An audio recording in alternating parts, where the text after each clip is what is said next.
블로그 모먼트. 블로그 모먼트. 일단 블로그 모먼트. 근데 또 많은 분들 모를 수 있으니까 제가 한번 보여드릴게요. 이게 블로그 모먼트입니다.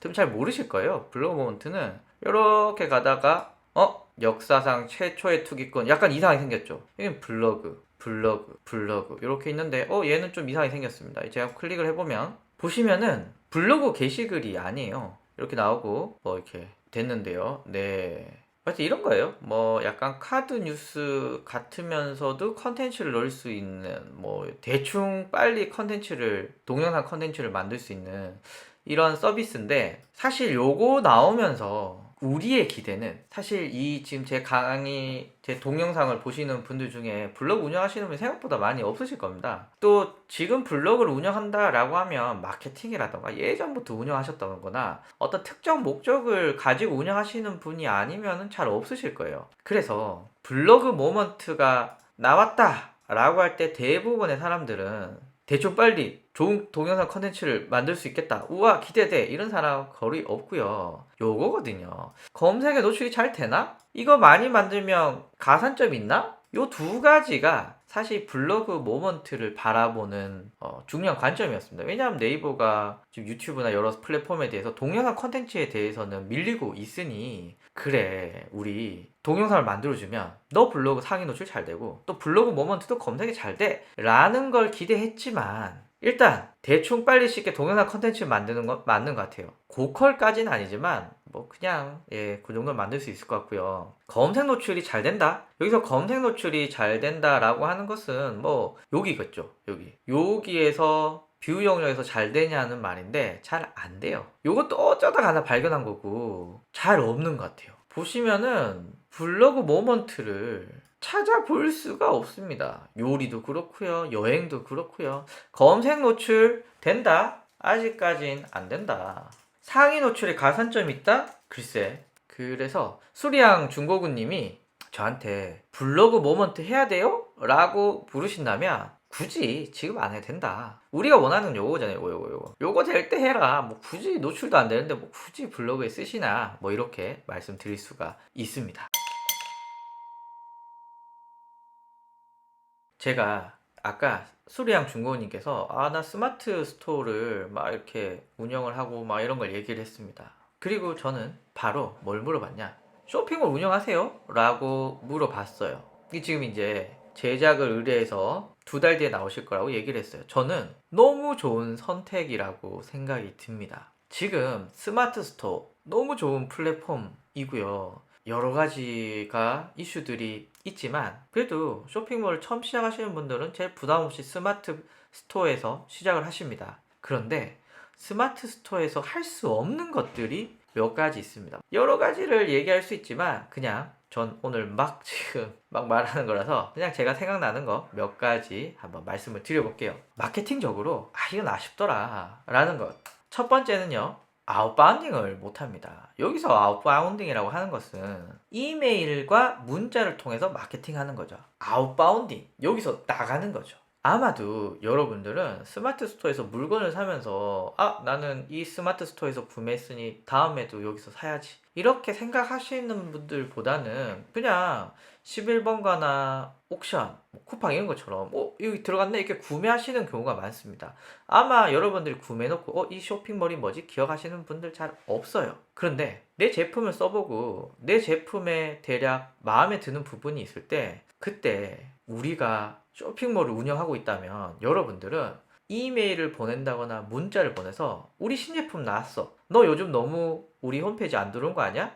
혹은 너 지금 장바구니 이 물건인데 지금 구매 안 하고 있잖아. 빨리 구매해. 혹은 너 생일 축하해. 내가 쿠폰 줄 테니까 이걸로 구매해. 뭐 이런 다양한 아웃바운딩 보내는 마케팅을 했을 때 효과가 좋은데 스마트 스토어는 못하는 거죠. 스마트 스토어는 물건을 발송하고 끝입니다. 배송을 위해서 받은 이메일이나 전화번호로 마케팅 하시면 안 돼요. 물론 톡톡이라는 서비스가 있죠. 한 달에 한 번씩 발송을 할 수가 있지만 이 톡톡을 또 하려면 또 쿠폰 주면서 꼬셔야 되고 막 할 수 있고 메시지도 한 달에 한 번밖에 못 보내고 막 이런 어려움이 있습니다. 그래서 스마트 스토어가 좋지만 좀 아쉬운 점은 아웃바운딩을 못한다. 이게 좀 아쉽고요. 두 번째는 리타게팅 광고라는 게 있습니다. 뭐냐 하면 여러분들이 쿠팡 한번 보고 나서 페이스북, 인스타그램 갔더니 내가 보던 게 또 있네? 이런 경우 있죠. 어떤 쇼핑몰에서 원피스를 보고 여기 살까 말까 고민하다 나왔어. 그런데 갑자기 페이스북이나 인스타그램에 그게 떠 있는 거예요. 내가 살려고 그랬던 건데? 한다거나 뉴스 화면에 이렇게 배너 광고가 떠다닌다. 요거 리타게팅 광고거든요. 약간 이런 겁니다. 나 기억해줘. 너 지금 내 사이트 왔잖아. 내 거 다시 한번 보여줄 테니까 기억하고 와서 구매해줘. 이게 리타게팅이거든요. 이미 나를 한번 본 사람들에게 한 번 더 노출시키는데 스마트 스토어는 굉장히 제한적으로 하거나 불가능합니다. 이걸 하려면 추적 코드를 스마트 스토어에 심어야 되는데 이게 굉장히 힘듭니다. 요게 못하고요. 다양한 결제 방식을 추가 못한다는 건 있지만 그래도 뭐 제가 볼 땐 네이버 페이가 좋은 것 같아요. 그래서 뭐 요거는 큰 문제는 아니라고 생각이 들고요. 스마트 스토어에 어떤 팝업을 띄운다거나 아니면 A라는 제품을 본 사람에게 B라는 제품을 추천을 한다거나 아니면 B라는 제품을 구매하신 분들이 홈페이지에 나왔을 때 문자나 이메일이나 카카오톡으로 너 왜 그 제품 봐놓고 그냥 나갔어? 다시 와서 구매해 라고 이렇게 메시지를 보낼 수가 있는데요. 이걸 마케팅 자동화라고 그러는데 요거 관련돼서는 제가 유튜브에 찍기도 했고 타스라는 서비스가 있는데 요게 마케팅 자동화를 하는 거거든요. 제가 한번 보여드리면 제가 이거 유튜브 영상도 찍었었습니다. 고객이 내 홈페이지 와서 메인 페이지, 상품 페이지, 장바구니, 결제까지 가는 행동을 추적해서 적절하게 메시지도 띄우고 카카오톡이나 푸시나 문자나 이메일을 보내서 다시 내 홈페이지에 들어와 이렇게 꼬시는 거거든요. 지금 화면같이 웹페이지에 이렇게 팝업도 띄울 수 있고 카카오톡으로 혹은 문자로도 알림을 보낼 수 있고 요게 최근에 쇼핑몰을 만드시면서 꼭 해야 되는 중요한 과정입니다. 마케팅 자동화라고 하는데 요게 스마트 스토어에서는 못합니다. 아쉽죠. 적절한 팝업이나 개인화를 못한다. 요런 게 좀 아쉽고요. 마지막으로 스마트 스토어는 네이버에 최적화되어 있는 서비스다 보니까 뭐 구글이라던가 사실 네이버가 엄청나게 세긴 하죠. 이것도 큰 문제는 아닌 것 같아요. 좀 아쉬운 부분이지. 그래서 네이버 말고 노출이 쉽지 않은 그런 좀 단점들이 있습니다. 그래서 제가 볼 때 매출에 직접적으로 영향을 주는 건 요 아웃바운딩, 리타게팅, 그리고 개인화 요 세 가지 정도가 좀 크게 아쉬운 부분이고 나머지는 그냥 조금 아쉽다라고 말씀을 드릴 수가 있겠네요. SSP님 네이버 자동완성 연관검색어 등록법 이거 굉장히 고전 옛날부터 있던 질문이죠. 굉장히 어려운 질문입니다. 그래요. 그러면 조금 여유를 가지고 한번 얘기해 볼까요? 일단 어뷰징이 뭡니까? 뭐 여러 가지 얘기할 수 있겠지만 간단하게 말하면 내가 인위적으로 상위 노출을 하려고 하는 게 이게 어뷰징이잖아요. 옛날에는 그러니까 인위적으로 뭔가 하는 것이 비교적 쉬웠습니다. 왜 쉬웠느냐 하면 알고리즘이 되게 간단했거든요. 간단했기 때문에 대충대충 했으면 됐습니다. 뭐 예를 들면 자동 완성 같은 경우에도 오종현 쓰고 블로그 마케팅 쓰고 오종현 쓰고 블로그 마케팅 쓰고 이렇게 계속 패턴을 만들면 조금만 하면 됐었어요.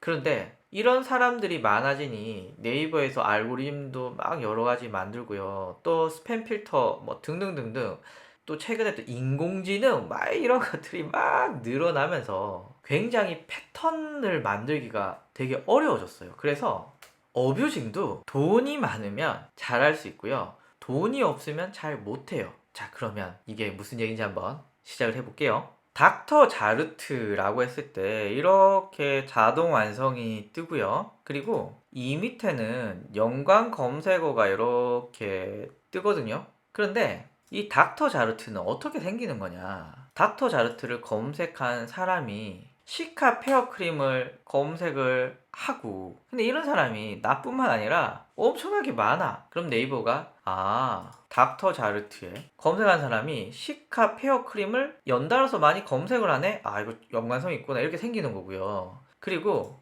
요 하단에 있는 요 연관 검색어 역시도 닥터 자르트 검색한 사람이 그 다음에 요거 검사하고 닥터 자르트 검색한 사람이 다음에 요거 검사하고 이렇게 계속 패턴이 만들어져서 하는 겁니다. 그런데 아까 중국 생활 TV님께서도 이렇게 질문하셨다시피 이걸 한 IP에서 이렇게 클릭하고 클릭하고 클릭하고 클릭하고 클릭하고 클릭하고 클릭하고 하면 안 됩니다.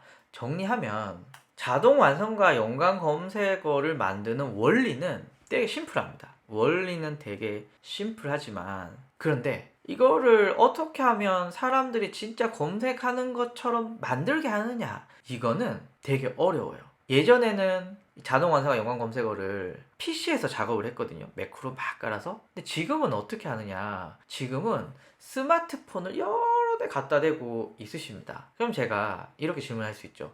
SSP님께서 스마트폰을 여러 대 대고 이렇게 할 어떤 시스템이나 자본이 있으신가요? 불가능하시죠. 이런 경우도 있습니다. 제가 네트워크 병원에 마케팅을 도와주던 때였습니다. 그럼 자동 완성 연관 검색어를 만들어야 되는데 이 네트워크 병원은 전국에 한 60 몇 개 되거든요. 아침마다 전국에 60 몇 개 지점에 직원들이 이 스마트폰으로 이 검색을 하는 거예요. 이렇게 LTE로 검색을 하고 클릭하고 검색을 하고 클릭하고 이렇게 막 클릭을 하는 거예요. 클릭을 하면 근데 이건 실제로 검색을 한 거잖아요. 그러면 SSP님은 이렇게 실제로 검색할 수 있는 IP와 자원을 가지고 계신가? 요 두 가지가 유일하게 만들 수 있는 방법입니다.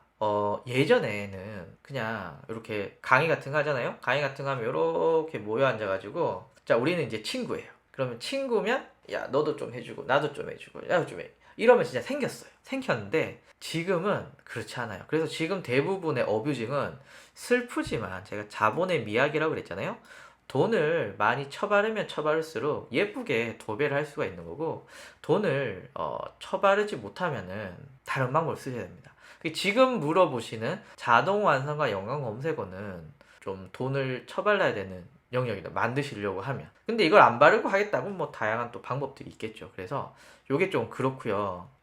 제가 너무 또 현실적인 얘기를 해드려 좀 죄송하긴 한데 그런데 요런 건 할 수 있죠. 이걸 자동 완성이라 하기 좀 그런데 예를 들면 오시 아줌마 요거 인플루언서 검색 요거 자동 완성도 아니고 그냥 인플루언서에 그냥 잡히는 거거든요. 왜냐하면 네이버에 인플루언서 검색이 되었기 때문에 잡히는 겁니다. 그리고 저 검색하면 두 가지가 떠요. 블로그 마케팅 교육 오시 아줌마, 키네마스터 오시 아줌마 가이드. 요거는 왜 생겼느냐? 제가 이 돈을 처발라서 그런 건 아니고 요거는 지금은 안 됩니다. 옛날에 네이버 TV 기억나시나요? 지금 거의 안 보시죠? 네이버 TV에 채널명을 제가 이렇게 만들었거든요. 요거 보시면은 요게 그대로 들어 있습니다. 그쵸? 그대로 들어 있죠. 예전에 네이버 TV를 만들어서 생긴 겁니다. 요것도 지금 제가 이름을 바꿨거든요. 지금 제가 요게 오시 아줌마 TV라 이름 바뀌었는데 옛날 채널명이 요거였어요. 그래서 자동 완성이 만들어진 겁니다. 그래서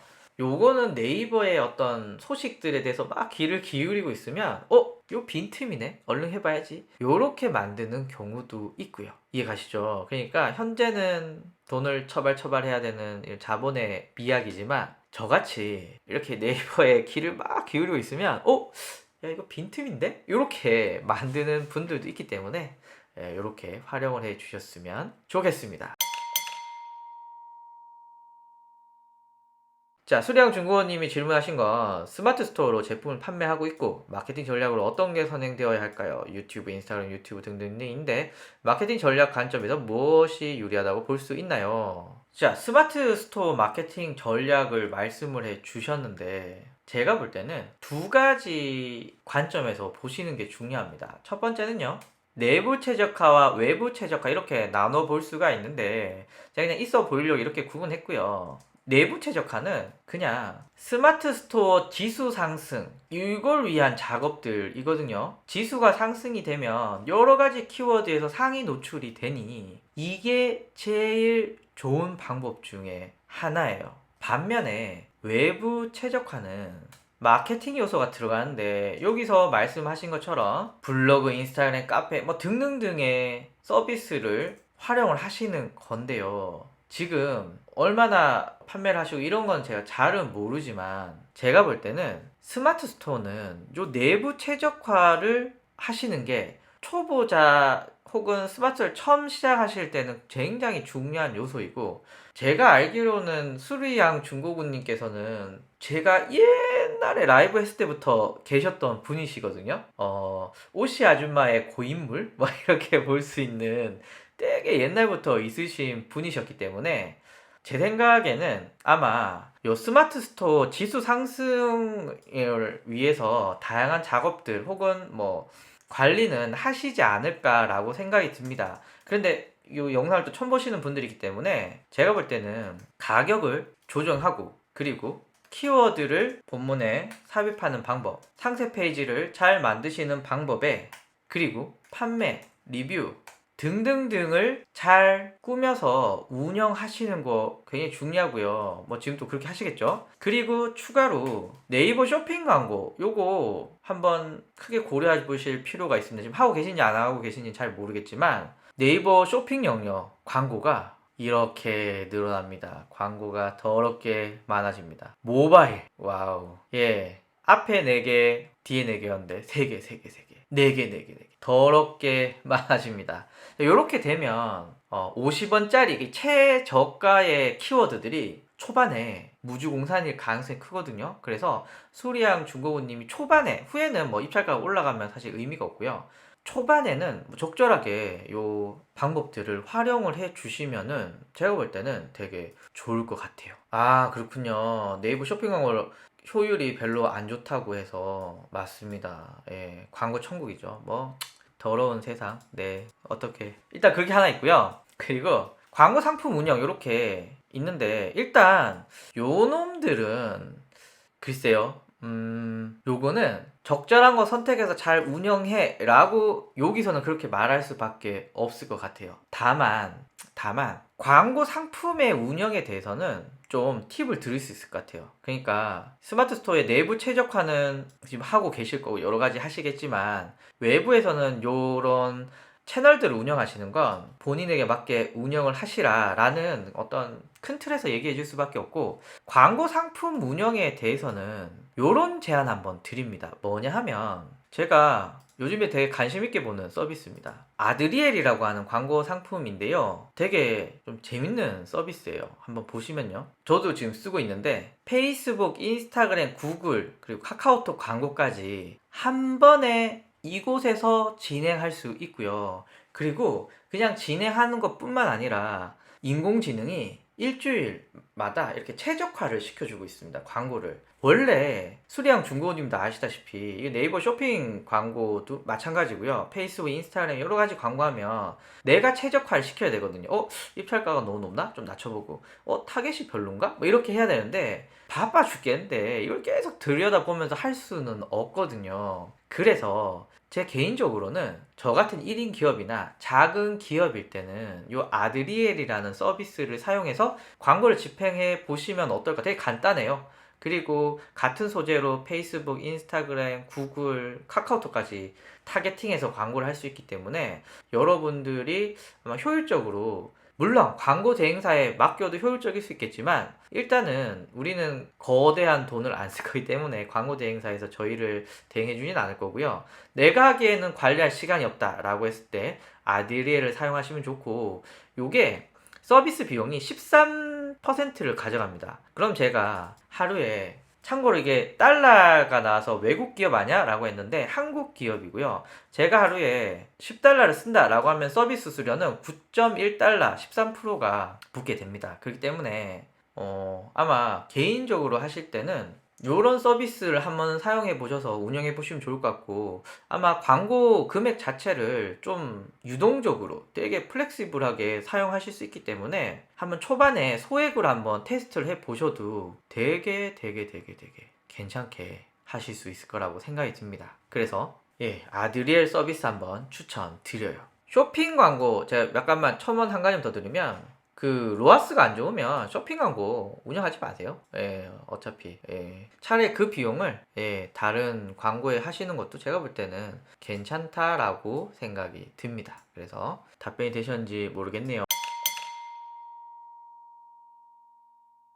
자, 수리양 중고보님이 물어보신 네이버 알고리즘에 대해서 엄청 복잡하게 얘기할 수 있겠지만 뭐 제가 그냥 간단하게 한번 말씀을 드려볼게요. 일단 네이버 알고리즘에 대해서 여러분들이 아셔야 되는 세 가지 요소가 있습니다. 하나는 우리가 C랭크라고 불리는 알고리즘이 있고요. 하나는 다이아라고 불리는 알고리즘이 하나 있고요. 그리고 이거는 뭐 알고리즘이라고 하긴 좀 그런데 유사문서라고 하는 뭐 이것도 알고리즘이죠. 알고리즘이 존재합니다. 현재 여러분들이 고려하셔야 되는 알고리즘은 요 세 가지 알고리즘입니다. 옛날에 리브라라는 게 있었어요. 뭐 알고리즘 이름이죠. 그런데 얘는 실패했어요. 리브라 알고리즘은 뭐 자세하게 알 필요는 없는데 이때 어떤 일이 있었냐면 요런 일이 있었어요. 컨셉은 열심히 꾸준히 포스팅해. 그러면 내가 노출시켜줄게. 라고 해서 45일간 꾸준히 매일매일 글을 쓰게 되면은 최적화가 돼. 라고 하는 게 이 리브라 알고리즘이었어요. 리브라 알고리즘이 2016년까지 네이버를 지배하던 시기였습니다. 그리고 이때는 약간 속된 말로 개나 소나 다 노출 잘 되는 블로그를 가질 수가 있었고요. 그리고 뭐 좋은 컨텐츠라기보다는 하루에 뭐 그런 글 하나만 쓰고 하루에 대충이라도 글 쓰고 오늘 하늘이 좋으니 나쁘니 썼고 이번에는 맛집도 썼다가 이번에는 아이티도 썼다가 이번에는 블로그 썼다가 막 이렇게 막 쓰다 보니 노출이 잘 돼! 이렇게 해서 많은 블로거들이 양산이 되었습니다. 그리고 이때 뭐 여러분들 아시다시피 뭐 최적화 블로그 뭐 최적화 블로그 뭐 사라 팔라 뭐 최적화 블로그 공장 뭐 이런 것들이 이야기가 많이 되었어요. 이때의 어떤 실패의 원인은 그냥 글만 열심히 쓰고 노출을 잘 시켜줬더니 사람들이 질 낮은 컨텐츠들을 계속 생산을 하더라. 그래서 이 검색 결과 안에 질 나쁜 컨텐츠들이 너무 많이 몰리더라. 라고 하는 이런 문제가 발생하게 되었어요. 그래서 리브라를 폐기를 하고 C랭크라고 하는 알고리즘을 네이버가 가지고 왔어요. 요 C랭크 알고리즘이 먼저 생겼는데요. 요 알고리즘을 이렇게 정의할 수가 있습니다. 여기서는 특정 주제에 대해서 지속적으로 오랫동안 좋은 글을 쓰면 상위 노출돼 라고 해서 뭘 강조를 하고 있느냐 하면 출처를 강조하고 있어요. 내 블로그를 특정 주제에 맞게 오랜 기간 비교적 좋은 글을 막 쓰다 보면 노출이 잘 돼. 이거 얼마나 이상적입니까? 리브라에서 문제점이 뭐였냐면 개나 소나 45일간 글만 쓰면 상위 노출돼. 이게 이제 가장 큰 문제였거든요. 질 낮은 컨텐츠들이 막 홍수처럼 몰려왔더니 그래 이제 좋은 출처에서 좋은 글을 쓰는 좋은 사람들을 데리고 오자 라는 것이 네이버 알고리즘의 뭐 어떤 핵심 이렇게 볼 수가 있는데 요렇게 되다 보니 약간 좀 웃긴 상황이 벌어졌어요. 어떤 거냐면은 2016년 이전에 블로그들은 노출이 잘 되네 이런 일들이 생겼고 2017년, 2018년, 2015 이런 블로거들이 노출이 잘 안 되는 핵에 망측한 일들이 생기기 시작을 했습니다. 이런 일이 아마 이 중에 블로그 운영하시는 분들 중에는 또 공감하시는 분들도 있고 뭐 이런 게 있어 라고 하실 수도 있지만 그렇습니다. 2016년 이전에 만든 블로거들이 노출이 되게 잘 돼요. 저도 2016년 이전에 만든 블로그가 있는데 노출이 잘 되는 거예요. 그래서 C랭크는 이렇게 좋은 의도에서 출발했지만 나타나는 현상은 예전 블로그들이 노출이 잘 되고 최근에 만든 블로거들은 노출이 잘 안 돼 라고 하니 최근에 만든 블로거들이 열받죠. 기존에 오랫동안 운영하신 분들은 완전 땡큐 노출도 잘 되고 뷰 영역 상위 박히고 인기 키워드 막 잡을 수 있고 완전 땡큐. 그런데 최근에 블로그 만든 사람들이 열받는 거예요. 왜 내 건 안 돼? 라고 해서 네이버에서 다이아라는 걸 만들었어요. 뭐냐면 다이아 알고리즘은 키워드마다 사용자가 원하는 정보가 다 다르다. 그래서 그 키워드에 맞는 컨텐츠를 만든 사람의 블로그가 노출이 잘 돼. 뭐 이런 얘기를 했습니다. 여기서 여러분 눈치채신 게 있죠. 여기에는 다이 알고리즘은 어떤 기간, 출처 이 부분이 빠져 있습니다. 그러니까 C랭크 때문에 열받은 이 최근 생성 블로거들을 어쭈쭈쭈쭈 해주려고 만든 알고리즘이 이 다이아 알고리즘이고요.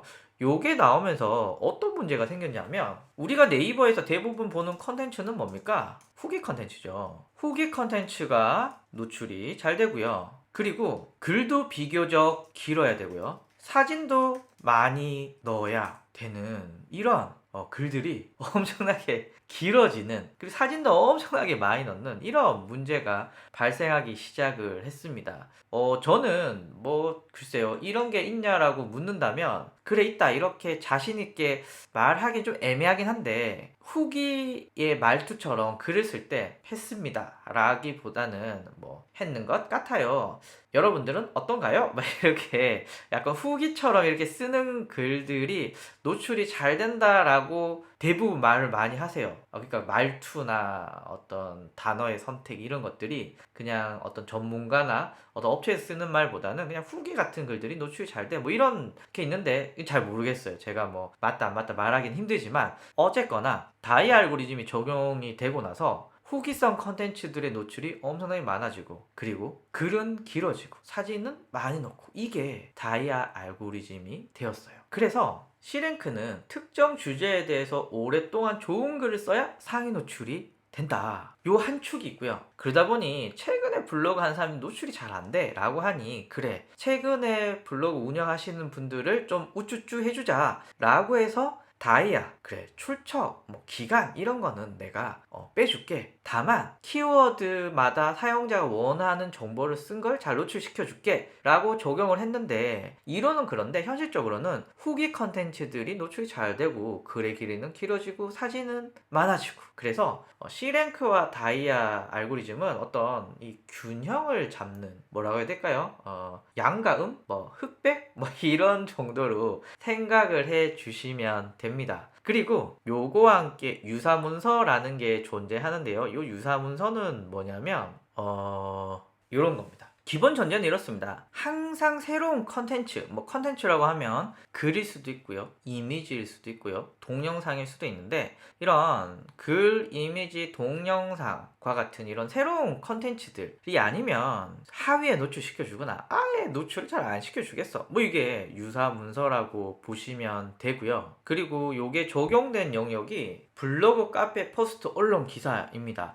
예전에는 똑같은 글 아니면 약간 바꾼 글들이 노출이 잘 안 돼 라고 했지만, 지금은 많이 바꾸셔야 됩니다. 이미지도 마찬가지예요. 썼던 거 또 쓰시면은 이미지 때문에 노출 안 되는 경우도 되게 많거든요. 그래서 아마 여러분들이 컨텐츠를 만드시는 분들이라면은 좀 스트레스를 받으실 겁니다. 왜냐하면 우리가 쓸 글은 뻔하잖아요. 우리가 정해진 키워드로 한정된 컨텐츠를 계속 생산해야 되는데, 과연 이 한정된 컨텐츠를 계속해서 이렇게 네이버가 새롭게 느끼도록 작성해야 되니, 이게 이제 저희 입장에서는 좀 스트레스가 받는 거죠. 그래서 네이버 알고리즘을 아까 수리양 중고님께서 리브라, C랭크, 다이아라고 하셨는데, 리브라는 잊어버리셔도 돼요. C랭크, 특정 주제에 대해서 오랜 기간 좋은 글, 그 다음에 상위 노출, 그래서 출처를 강조하는 거고, 다이아, 요 다이아는 좋은 글, 키워드에 맞는 글을 쓰라는 건데, 결과적으로는 글도 길어지고 사진도 많아지고, 유사문서, 똑같은 걸 쓰지 말라는 건데 약간 바뀌어서는 잘 안 되더라 라는 거고요. 요거 얘기 하나만 하고 요 질문은 마무리하면 될 것 같은데요. 여러분들이 네이버를 마케팅한다 라고 하면은 요 네이버 서치 앤 테크를 꼭 보셔야 되는데, 여기 클릭을 하면 다양한 컨텐츠들이 있습니다. 근데 여기서 최근에 나온 게시글들을 보시면 네이버가 가고자 하는 방향을 정확하게 알 수 있어요. 예를 들면은 뉴스 검색이 개편이 돼. 그런데 뭘 강조합니까? 출처를 강조합니다. 이 출처 어디서 들어보지 않으셨습니까? C랭크 뭐였죠? 출처였죠.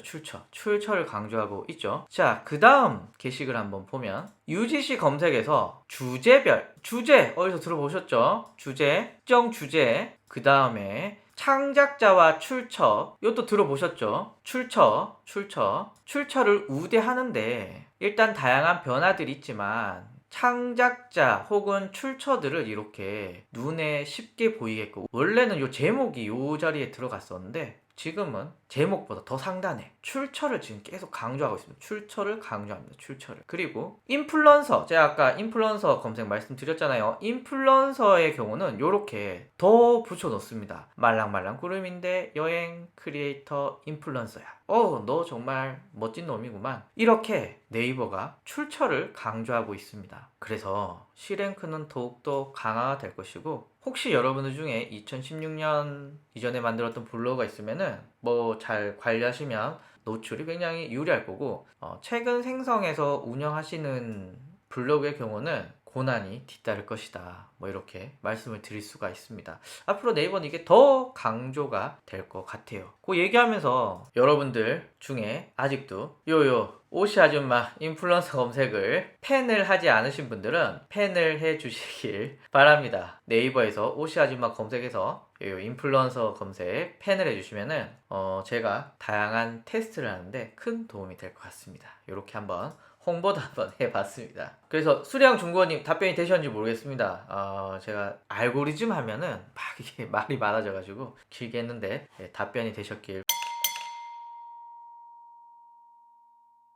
네이버 스마트 스토어의 효과적인 운영 전략 초보자를 위해 크림님 얼마큼 하시는지 잘 모르겠지만 한 말씀을 드려볼게요. 요즘 저희 아이들이 소라게를 키우자 그래가지고 제가 요즘 소라게에 관심이 많은데, 여기 보시면 이렇게 쭉 나오잖아요. 쭉 나오는데 이 네이버 쇼핑이라는 영역 중에 오가닉, 그러니까 자연적으로 노출이 되는 영역은 요 영역입니다. 물론 키워드에 따라서 약간의 차이는 있지만 일반적으로 한 3개 정도가 상위에 노출이 되는 것 같아요. 그래서 이 오가닉 유입을 늘리는 게 뭐 굉장히 중요하겠죠. 또 하나는 쇼핑 광고, 여기 지금 위메프가 하고 있잖아요. 요 쇼핑 광고의 활용이 중요하겠죠. 그리고 컨텐츠로서 외부에서 노출을 늘리는 방법이 있고요. 광고, 네이버가 아닌 곳에 광고를 해서 늘리는 방법, 이렇게 3가지가 있습니다. 와우, 한번 나눠봤어요. 그런데 오가닉으로 유입을 늘리는 방법은 마치 블로그 키우듯이 이런 부분들이 강화가 돼야 오가닉 유입이 늘어날 거고요. 쇼핑 광고는 네이버가 광고하라고 한 키워드 중에 저렴한 키워드를 가지고 하셔야 되는데, 얘기하셨다시피 이게 쉽지 않습니다. 왜냐하면 키워드가 내가 하고 싶은 걸 다 할 수 있는 게 아니라 네이버에서 정해 놓았기 때문에 여러분들이 광고를 하실 때 이 저렴한 키워드를 찾아다니는데 좀 한계가 있습니다. 그리고 이게 키워드 숫자가 한정적이기 때문에 점점점 입찰 가격이 올라갈 수밖에 없어요. 뭐 특정 키워드의 경우는 뭐 저렴할 수도 있겠지만 대부분 좀 매출에 영향을 미친다, 유효하다라고 한다면은 얘기하신 것처럼 효율이 굉장히 안 나옵니다. 그래서 제가 크림님 같은 상황이라고 한다면 오가닉 유입 늘리기는 뭐 어쩔 수 없이 해야 되는 거죠. 이거는 뭐 계속해서 여러분들이 스마트 스토어를 한다라고 한다면 무료로 이용하고 공짜로 네이버에 노출을 시키는 대가를 치르시고 계시는 거죠. 오가닉 유입. 요걸 하시는 한편 요거를 좀 강화시키시면 어떨까? 그러니까 네이버, 요 2가지는 네이버잖아요. 요 네이버가 아닌 영역에서 광고를 집행하신다거나 컨텐츠를 만들어서 노출시키시는 게 현재는 제일 유효한 방법 중에 하나라고 전 개인적으로 생각을 합니다. 아마 여러분들도 아시다시피 오가닉 유입을 늘리기 위해서는 수많은 시간과 많은 에너지들이 필요하고요. 그리고 쇼핑 광고는 나날이 레드오션으로 변하고 있기 때문에 이거는 뭐 내가 어떻게 한다고 하더라도 결국에는 단가들이 올라갈 수밖에 없는 문제이기 때문에 네이버가 아닌 곳에서 내가 할 수 있는 게 없을까? 라고 고개를 돌려보시면 컨텐츠와 요 광고, 요 2가지를 좀 적극적으로 활용을 해 주셨으면 좋겠고, 제가 크림님 아이템은 잘 모르지만 뭔가 이 눈을 자극할 수 있는 뭐 뷰티라던가 또 뭐 있을까요? 하여튼 그런 예쁘장한 아이템 뭐 이런 거 같은 경우에는 페이스북이나 인스타그램을 뭐 적극적으로, 특히 인스타그램 같은 것을 좀 적극적으로 운영해 보셨으면 좋겠고, 약간 객단가가 나온다거나 뭔가 단순 구매를 하지 않는 경우는 뭐 저처럼 유튜브를 활용을 하셔도 좋을 것 같고요. 그리고 광고, 아마 네이버 광고 하시다가 이쪽으로 넘어오시면 아마 단가에 놀라실 거고, 요 캠페인만 잘 구성하시면 효과들 되게 좋아요. 그래서 네이버 쇼핑 광고에 예산의 일부를 우선은 외부에서 할 수 있는 광고로 활용해 보시기를 추천을 드리고, 아마 크림님이 회사가 크지 않다, 뭐 저 같은 1인 기업이거나 혹은 최소한의 인력으로만 운영한다 라고 하면은, 제가 지난번에 수리양 중고님한테도 한번 말씀을 드렸었는데, 요 아드리엘이라는 광고 상품 요거 괜찮더라고요. 그래서 요거는 인공지능으로 광고를 하는 거고요. 아마 소개 보시면은 인공지능으로 광고를 하게 되고, 그리고 요거의 뭐 가장 큰 장점은 여러분들이 대충 관리를 한다고 하더라도 페이스북, 인스타그램, 구글, 그리고 카카오톡까지 이렇게 다양한 플랫폼에 동시에 광고를 할 수 있고, 이 광고의 운영을 이 아드리엘이라고 하는 인공지능이 관리해주면서 사람이 대충 관리 안 하는 것보다는 비교적 좋은 성과들이 나오고 있기 때문에 저는 이 아드리엘을 활용하셔서 노출시키시기를 추천드립니다. 그래서 효율 안 나오는 것을 사실 붙들고 있기에는 너무 힘들죠. 왜냐하면 이 쇼핑 광고는 우리가 할 수 있는 게 몇 개가 없어요. 그리고 키워드도 정해져 있기 때문에. 그래서 저는 좀 새로운 방향 쪽으로 넘겨보시기를. 컨텐츠는 뭐 아시다시피 쉽지 않은 영역이잖아요. 계속 고민을 하셔야 되고, 요 오가닉 유입 늘리기와 이 콘텐츠 부분은 뭐 대박, 단기간에 대박 이렇게는 좀 힘들지만 꾸준히 하셔야 되고, 요거는 한번 새롭게 한번 눈을 돌려보시면 어떨까라고 생각이 듭니다. 어차피 여기는 레드오션으로 될 수밖에 없는 것이니까. 일단은 네이버 얘기 잠깐 해볼까요? 자, 제가 네이버 화면을 가지고 왔습니다.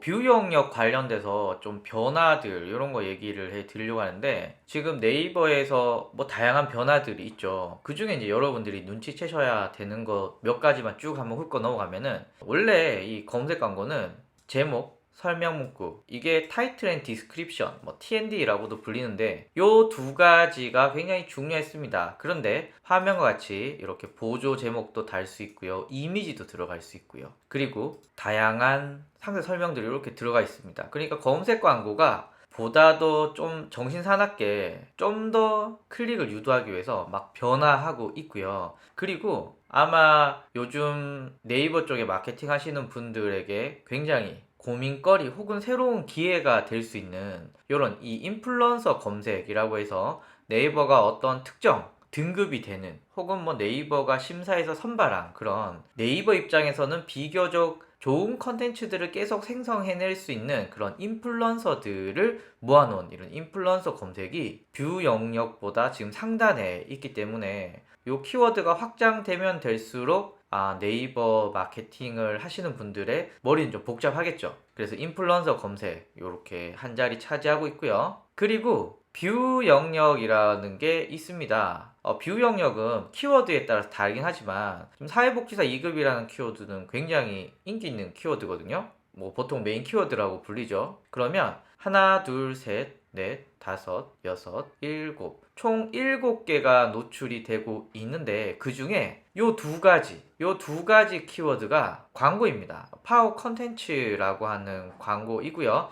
클릭하면 그냥 블로그로 넘어가는 이런 광고입니다. 그래서 네이버에서는 요거를 블로그 상위 노출보다 훨씬 더 안전하게 이렇게 노출을 하고 있는 이런 광고 상품이고요. 그리고 이제 여러분들은 블로그, 카페, 그 다음에 네이버 포스트로 요 영역들을 노출시키는 게 목표가 되겠죠. 그리고 현재 여러분들이 검색 광고를 하거나 혹은 인플루언서를 하거나 혹은 파워 컨텐츠를 하거나 혹은 블로그, 포스트, 그리고 카페, 대부분 블로그겠죠. 요걸 통해서 노출시키는 것이 네이버 마케팅의 뭐 가장 중요한 부분이라고 볼 수가 있는데, 그런데 현실적으로 이 인플루언서 검색은 내가 갑자기 난 오늘부터 좋은 글 쓸 거야 이렇게 해서 이곳에 되기는 좀 쉽진 않습니다. 그러니까 이곳은 그 선택받은 분들을 위한 어떤 영역이 아직까지는 되고 있습니다. 아무나 못하고 구독자가 몇 명이 된다거나 팬이 몇 명이 된다거나 이런 분들만 현재 노출이 되고 있는 영역이고요. 그 다음에 현실적으로 우리가 노출될 수 있는 부분은 이 파워 컨텐츠 1등, 2등 돈 내는 거 말고, 그럼 여기서부터 3위부터죠. 요 자리가 어떻게 하면 노출이 되느냐, 요게 지금 굉장히 중요해지고 있는데요. 그런데 제가 네이버에서 똑같이 한번 쳐볼게요. PC입니다. PC에서 네이버에서 검색을 했더니 역시 광고가 이렇게 나오고요. 파워 컨텐츠가 이렇게 나오고요. 그리고 지식인, 그리고 뉴스, 그리고 광고, 포스트, 그리고 블로그는 요 화면에 빠져 있긴 하지만 이렇게 노출이 되고 있습니다. 여러분들은 눈치채셨겠지만 PC와 이 모바일, 이 검색 결과가 다르고요. 그리고 이 뷰 영역을 적극적으로 노려야 하는 이 모바일과는 다르게 PC는 블로그 영역이 따로 있고요. 그리고 키워드에 따라 좀 다르긴 하겠지만 이렇게 포스트 영역도 따로 있고요. 뭐 카페 영역도 따로 있는 경우가 있겠죠. 이런 인기 키워드 말고 약간 세부로 들어가 보면 뭐 예를 들면 사회복지 2급 실습 이런 키워드 보시면 광고 있고요. 지식인 있고요. 카페, 블로그 각각을 노려야 되는 게 현재 PC의 상황입니다. 그런데 네이버 검색 광고의 공지 중에 이런 게 있었습니다. 요거 여러분들 보신 적 있으신가요? 파워 컨텐츠 광고가 PC 통합 검색 뷰 영역 내 노출이 연기되었어. 이거 뭐지? 이런 분들 있으시죠? 요거를 기존 공지를 한번 보게 되면은 네이버 PC 통합 검색 뷰 영역이 노출됩니다 라고 해서 어떻게 되느냐 라고 했더니 기존에 통합 검색에 이 파워 컨텐츠가 별도로 노출되던 것이 이제는 뷰라는 영역 안에 파워 컨텐츠가 들어간다 라고 공지가 되어 있는데요. 어라? 이 뭐지? 혹시 여러분들 여기서 눈치채셨나요? 지금 제가 파워 컨텐츠가 영역이 없어진다. 그러니까 요 영역이 없어진다는 거예요. 그리고 요 영역이 어디로 들어가냐? 뷰 영역에 들어간다는 거예요. 뷰 영역. PC는 뷰 영역이 없는데? 이렇게 생각하실 수가 있겠죠? 무슨 뜻이냐? 이렇게 모바일의 뷰 영역이 PC로 들어갈 가능성들이 있다는 거죠. 이거 좀 약간 골치 아프게 되었습니다. 그러면 이제 이 블로그와 카페 이 영역들이 이렇게 각각이 아니라 모바일처럼 뷰 이렇게 나오게 되고요. 그리고 파워 컨텐츠도 이렇게 두 개가 나오게 되고요. 그리고 이제 PC에서 1등 해봤자 모바일 같이 1등, 2등 광고해주고 현실적으로 3위에 나오게 된다. 요런 환경이 들어갈 것 같고요. 그리고 약간 더 고민을 해보면 과연 이 알고리즘이 이 뷰 영역, 모바일 뷰 영역과 PC의 뷰 영역이 똑같이 적용이 될지 아니면 PC 따로 모바일 따로가 될지 요게 좀 골치 아픈 사항입니다. 그래서 뭐 아직 적용되지는 않았고요. 그리고 네이버에서도 원래는 7월 30일 날 하려고 했는데 8월 중으로 변경이 됐어. 뭐 날짜까지 정확하게 나오지 않았지만 양보 하더라도 아마도 9월에는 PC 영역이 대폭 바뀌지 않을까라고 생각이 들어요. 그래서 아마 여러분들 중에 블로그 하시면서 이런 거 고민 많이 되실 거예요. 예를 들면 나는 PC의 블로그 영역은 노출이 잘 되는데 모바일 영역은 노출이 안 돼. 이런 분들이 있으시고요. 반대로 나는 모바일은 노출이 잘 되는데 PC가 노출이 잘 안 되네. 이런 분들이 있으실 건데 그런 분들은 알고리즘이 곧 9월 달에 한번 뒤집힐 걸로 예상이 되니 어떤 분들이 더 유리하게 될지는 잘 모르겠어요. 다만 저의 그냥 생각이에요.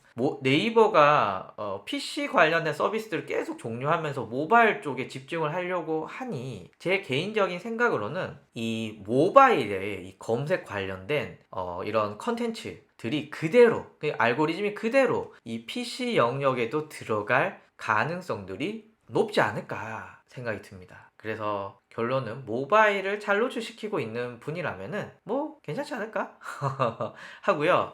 모바일에서 뭔가 노출의 방법을 못 찾고 계신 분들은 좀 어려운 시기가 될 것 같다. 뭐 요런 생각이 듭니다. 그래서 요거는 좀 재밌게 지켜봤으면 좋겠고요. 한번 봅시다. 어떻게 바뀔지. 현재는 이렇게 한번 정리를 해봤습니다. 그래서 아마 저처럼 이 공지사항을 꼼꼼히 안 보시는 분들은 또 이렇게 놓치실 수가 있을 것 같아서 한번 말씀을 드려봤습니다.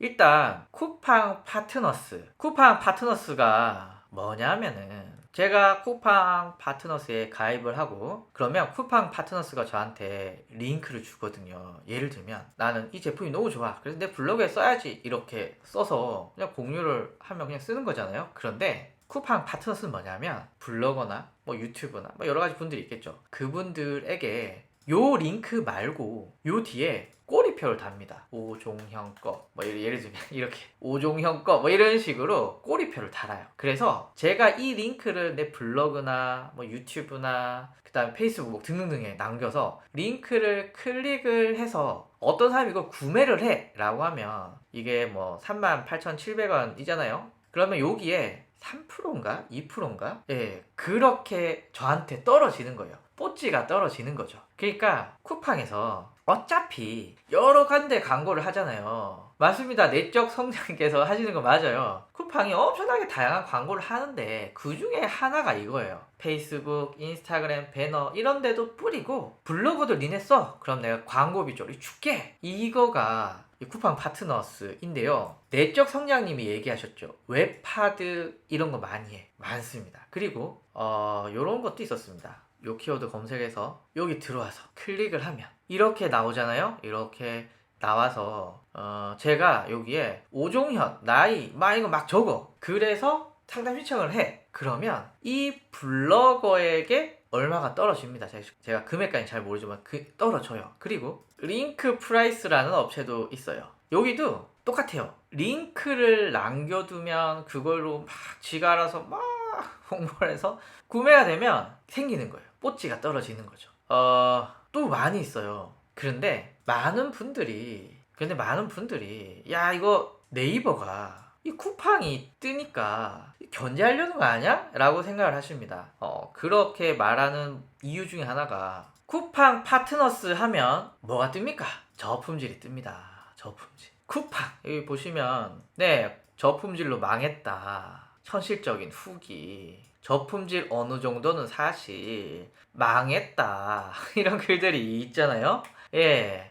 그래서 네이버가 쿠팡을 막 견제하는 거야. 그래서 네이버가 쇼핑몰로 성장하고 있는 쿠팡을 밟기 위해서 뭐 이렇게 이런 스토리 쓰시는 분이 있는데 제가 볼 때는 그거는 너무 나간 것 같고요. 현실적으로는 이런 겁니다. 또 물론 저희 생각이죠. 제가 볼 땐 유튜브가 많은 일을 하고 있습니다. 쿠팡 파트너스 관련해서 엄청나게 많은 분들의 내용들이 있고요. 그리고 쿠팡 파트너스 대량 업로드 글 1일 10포스팅 장난 아니죠. 전략이 필요합니다. 여기 보면 자동 등록 오토만 하여튼 이런 쭉 이런 글들이 있어요. 그러면 여러분들 수많은 파트너스를 하는 분들이 다 이런 비교적 질 낮은 컨텐츠들을 그냥 써. 물론 초반에는 좋은 분들이 내가 써보니까 좋겠다 라고 이렇게 썼겠지만 시간이 지나면서 대량 생성하고 뭐 작업 돌리고 막 이런 게 엄청나게 많았어요. 그리고 맘카페에서도 불편하다. 쿠팡 파트너스 링크 구분하는 법 뭐 이런 것까지 올라올 정도로 특히 마스크 대란이 있었잖아요. 그때 또 장난 아니었거든요. 이런 문제들이 막 생기기 시작을 했습니다. 그래서 네이버가 쿠팡이 미워서라기보다는 이 쿠팡 파트너스들을 하는 분들의 질들이 너무 낮기 때문에 토해낸 거예요. 많이 썼습니다. 아까 얘기하셨듯이 웹하드, 그 다음에 링크 프라이스, 그 다음에 제 옛날에 했던 것 중에 비슷한 게 마케통이라고 있었고요. 그런 게 되게 많았어요. 그렇게 날라갔는데 요거 기억하시는지 모르겠습니다. 짱 라이브 TV 혹시 기억하시나요? 짱 라이브 TV라는 게 있었어요. 짱 라이브 TV가 뭐냐 하면 그냥 TV 프로그램이었는데 여기서 포인트는 이거였어요. 뭐 물론 쭉 여러 가지가 있는데 제가 그거 말하려는 게 여기 있는지 모르겠습니다. 짱 라이브 TV라고 어떤 HTML 코드를 내 블로그에 넣기만 하면 조회당 1원을 줬어요. 그러면 방문자가 내 블로그에 딱 들어오잖아요. 그럼 동영상이 막 자동으로 막 재생이 돼. 그러면 동영상이 재생이 되면 짱 라이브 TV가 블로그한테 1원을 주는 거예요. 그러면 제가 오늘 방문자가 한 1000명쯤 되거든요. 그러면 제가 모든 게시글에 짱라이브 TV에 코드를 넣었어. 그러면 저는 얼마를 버나요? 1,000원을 버는 거죠. 근데 방문자가 2만 명, 3만 명. 그럼 얼마를 벌죠? 2만 원, 3만 원 버는 거예요. 10만 명이 10만 원을 버는 거예요. 우와, 완전 좋죠. 그러니까 사람들이 다 짱라이브 TV 이러면서 처음에 이제 블로그를 막 시작을 했죠. 그런데 제일 트래픽을 얻기 쉬운 게 뭘까요? 이런 거거든요. 이런 거. 실검하면 기본적으로 예를 들면 I love coffee and 적었어요. 그럼 아 하고 블로그 갔다가 또 최신순 보고 이렇게 보잖아요. 이렇게. 그러니까 이거는 무조건 최신 글들만 노리면 쉽게 돈을 벌 수가 있는 거예요. 그러니까 컨텐츠의 질이 어떻겠어요? 거지 같겠죠. 무조건 이걸 넣어야 되니까 다 뺏겨 쓰는 거예요. 뺏겨서. 짱 라이브 TV 때문에 거지 같은 컨텐츠들이 네이버에 엄청나게 많아졌어요. 쳐냈거든요, 네이버가. 앞에 말씀드렸던 수많은 지금 얘기하신 게 CPA 맞습니다. 내적 성향님이 말씀하신 것처럼 CPA 혹은 CPS, CPA는 DB를 남기면 돈을 주는 거고, 쿠팡 같은 건 CPS, 판매가 되면 돈을 주는 거고, 이런 상품이거든요. 이거 물론 처음엔 좋았지만 다 쓰레기 글들을 막 양성하기 시작했어. 쓰레기 글들을 양성하기 시작을 하니 네이버에서 그냥 두는 게 이상하지 않을까요? 그래서 이거는 쿠팡과 네이버의 전쟁이 아니라 거지 같은 글과 네이버의 전쟁, 이렇게 정의를 내리셔야 될 것 같아요. 한소희님이 쿠팡 파트너스용을 운영하고 싶다면 쿠팡형 블로그를 따로 운영하는 게 좋을까요?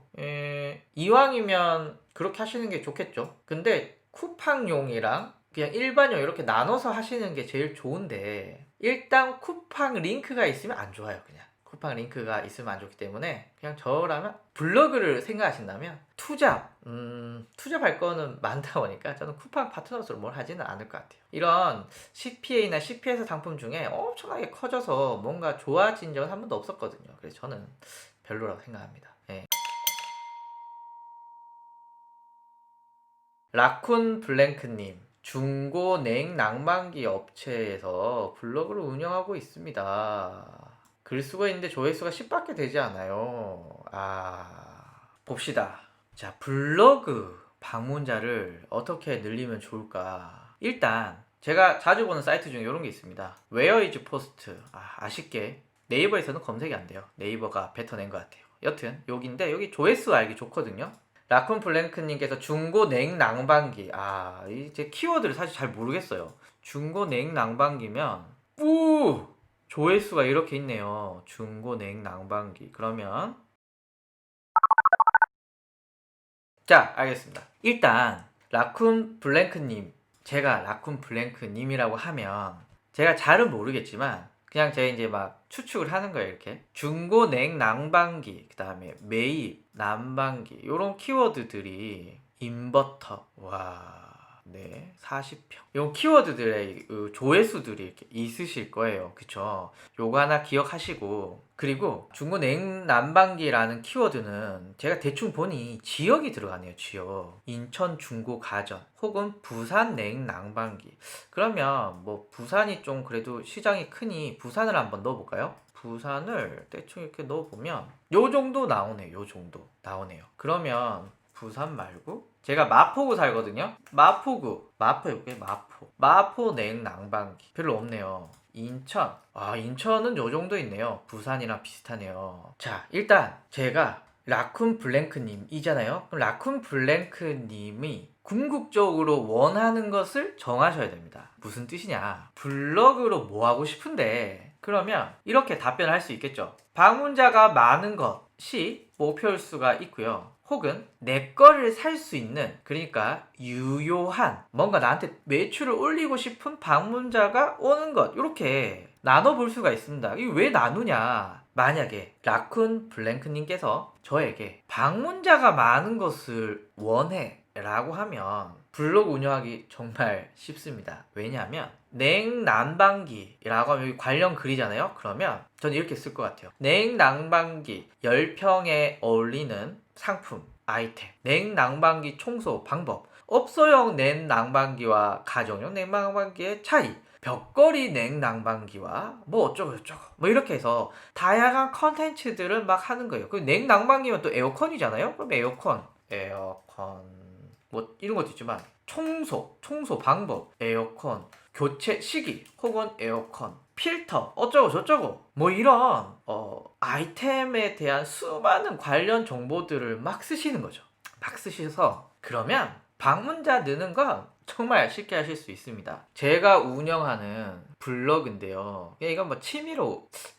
하여튼 뭐 이렇게 제 매출과 직접적인 연관 없는 그냥 이것저것 하는 건데 보통 평소에 134명, 107명 막 이렇게 운영해. 근데 오늘 988명이 됐어요. 그러면 잘 모르시는 분들은 야, 너 정말 블로그 잘 운영하는구나. 넌 정말 블로그 마케팅의 최고야. 뭐 이렇게 오해할 수도 있는데 이렇게 된 이유는 그냥 조회수 많은 키워드를 이것저것 골라서 썼기 때문에 이렇게 뜬 거거든요. 그래서 라쿤 블랭크님께서 그냥 나는 방문자 많은 게 좋아 라고 하면 냉난방에 관련해서 다양한 글을 쓰시면 전 금방 올라갑니다. 금방 올라가고 라쿤 블랭크님은 또 이 분야의 전문가니까 아마 훨씬 더 재밌는 컨텐츠를 쓸 수 있을 거예요. 그런데 문제가 하나 있어요. 이거죠, 이거. 오늘 988명이 들어왔어요.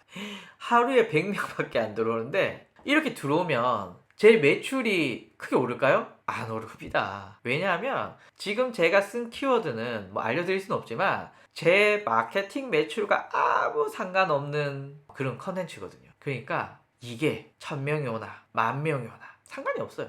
비슷한 예 하나 더 알려드릴게요. 키네마스터 강좌라고 검색하면 제 컨텐츠가 이렇게 있어요. 뭐 의도하지 않았지만 1위에 뜨고 있고 26만 회가 들어왔어요. 똑같은 거죠. 블로그도. 방문자 많이 늘어났겠죠. 조회수는 많이 늘어났겠죠. 그런데 이걸로 너 얼마 벌었냐? 그러면 저의 매출은 물론 오프라인 강의도 있겠지만 측정할 수 있는 건 제 이 온라인 강의에 결제하고 들으시는 분들이거든요. 이게 제 매출의 중요한 포인트예요. 전 이걸 늘리기 위해서 유튜브를 운영하는 거거든요. 그런데 이걸로는 아무도 안 들어요. 아무도 없습니다. 아무도 없어. 기분은 좋아. 사람들이 많이 보니까. 그런데 내 매출이랑 상관이 없어요. 다시 여기 돌아와서 방문자가 많은데 어떻게 늘렸느냐. 다양한 정보성 키워드를 해서 그러면 금방 늘어나겠죠. 그러나 매출이 꼭 오르지는 않아요. 매출이 꼭 오르지는 않습니다. 어떤 걸 쓰냐에 다르겠지만 정보성 키워드는 매출이 오르지 않아요. 그래서 난 방문자를 늘리고 싶어 이렇게 하시면 됩니다. 반대로 유효한 방문자가 난 왔으면 좋겠다 라는 걸 목표로 하신다면, 그러니까 난 매출이 올라야 해 라고 하시면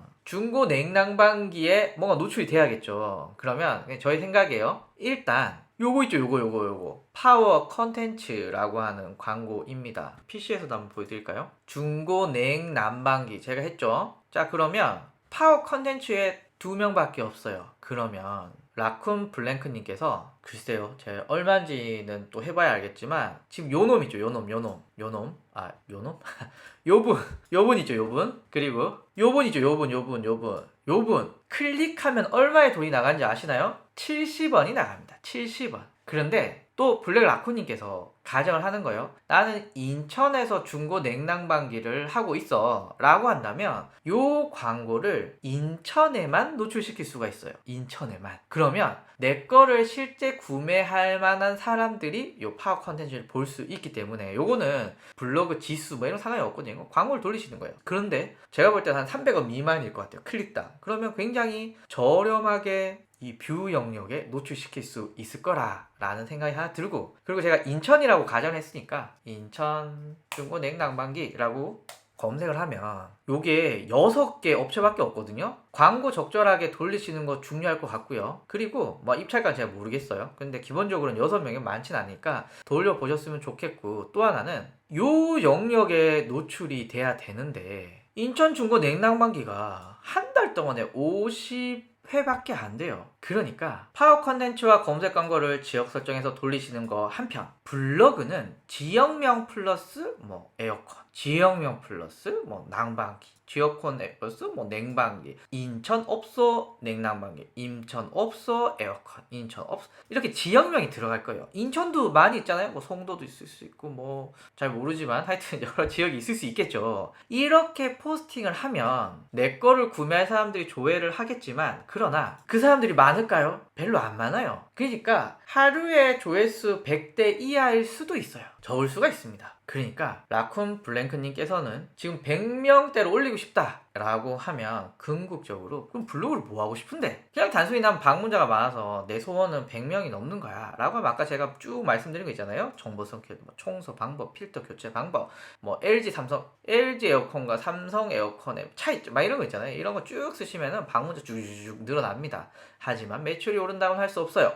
방문자는 오르지만 매출은 잘 모르겠어요. 반면에 유효한 방문자가 온다는 건 키워드가 한정된다는 뜻이거든요. 그러면 파워 컨텐츠와 검색 광고를 지역 설정해서 적절하게 집행을 해주시면 뭐 제가 볼 때는 뭐 적절한 광고 금액만 사용하시면 안정적으로 노출시킬 수 있고, 이 파워 컨텐츠는 지금 보니까 업체가 두 곳밖에 없네요. 여기. 그러면 엄청나게 저렴한 키워드를 노출시킬 수 있거든요. 그래서 하셨으면 좋겠고요. 대신에 방문자는 이렇게 조회수가 적은 키워드이기 때문에 대표님 생각보다 방문자는 적을 수 있다. 그래서 목표를 정하시면 된다. 뭐 이렇게 답변을 드릴 수가 있겠습니다. 라쿤 블랭크님께서 대표님이 아니시군요. 그렇군요. 근데 요런 거 할까요? 사실 여기까지는 블랙 라쿤님께서 난 사장이야, 난 대표야 라는 걸 전제로 말씀을 드린 거고요. 만약에 블랙 라쿤님께서 직원이야 라고 하면 이게 목표가 되겠네요. 예, 사장님이 원하는 거. 그러면 사장님이 방문자를 원하시면 네, 여기 정리 잘 하셨네요. 뭐 이런 거 정리하시면은 방문자 금방 올라갑니다. 예, 요런 것들 쓰시고 요거 좀 방문자 좀 올린 다음에 대표님 근데 이 방문자만 늘리면 뭐합니까? 한번 우리 요런 거 한번 해봅시다. 이렇게 꼬시면 될 것 같아요. 저도 직원이었던 적이 있었기 때문에, 그리고 또 광고 대행도 예전에 많이 했었기 때문에 제일 중요한 건 이거예요. 사장님 원하는 게 곧 법이죠. 사장님 원하는 대로 안 하고 뭐 하면 쉽지가 않습니다. 네, 그렇습니다. 내적 성장님께서도 이렇게 세부 키워드 활용 타겟팅 잘 말해주셨습니다.